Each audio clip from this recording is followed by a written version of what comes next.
I find that most of us have some sort of irritable bowel.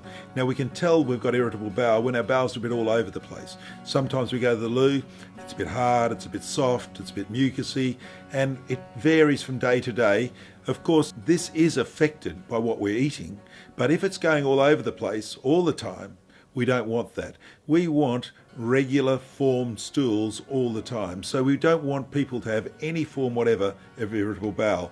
The reason why we don't want irritable bowel is that continual irritable bowel is irritation. That irritation may form polyps, cysts, diverticulitis, Crohn's disease, and even cancer.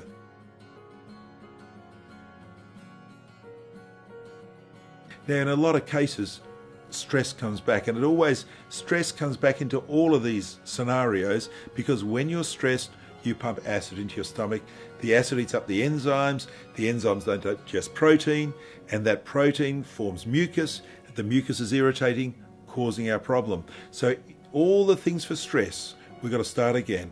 We've got to look at the anti-stress multivitamin minerals. We've got to look at PPMP and silica like we did with other conditions that we've spoken about. Meditation, Tai Chi, exercise, food, diet, everything that we do in our lives affects our bowel.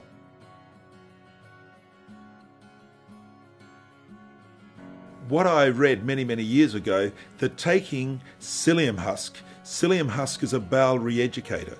So what happens if you take psyllium husk every day of your life, it increases the peristaltic action of the bowel and it re-educates it to work normally. Now they say that if you take psyllium husk every day of your life, you can reduce bowel cancer by a very large percentage.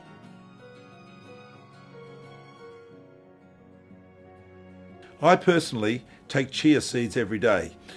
Chia seeds works on a similar way to psyllium, but I enjoy them. My daughter's a naturopath, she recommended them, and I've been taking them for a long time and find, for me personally, very successful and not very expensive.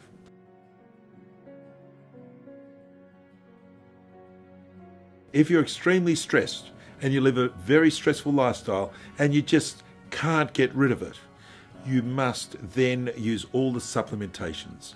You must take your anti-stress. You can take a little bit of potassium phosphate, magnesium phosphate, a little bit of silica. You can take your psyllium, but you must take something to help if you're not going to get rid of the stress.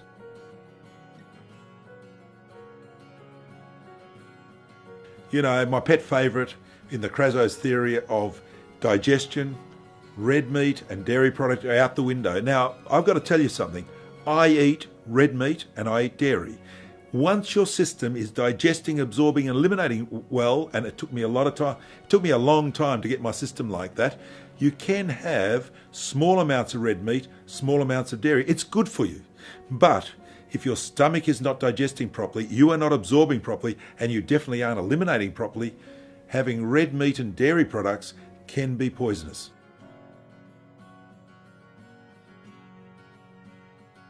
I had a mate of mine at school who was extremely stressed and suffered irritable bowel.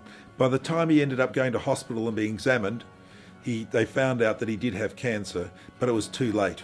And he actually had an operation but died very soon after. Now, I bring that up not to be morbid, but to make a point that if you do have a problem, it's a good idea to get checked. You know, go to your doctor, have a little checkup and make sure, because often we have little things that we don't think are important, but they may be. So always, always get checked.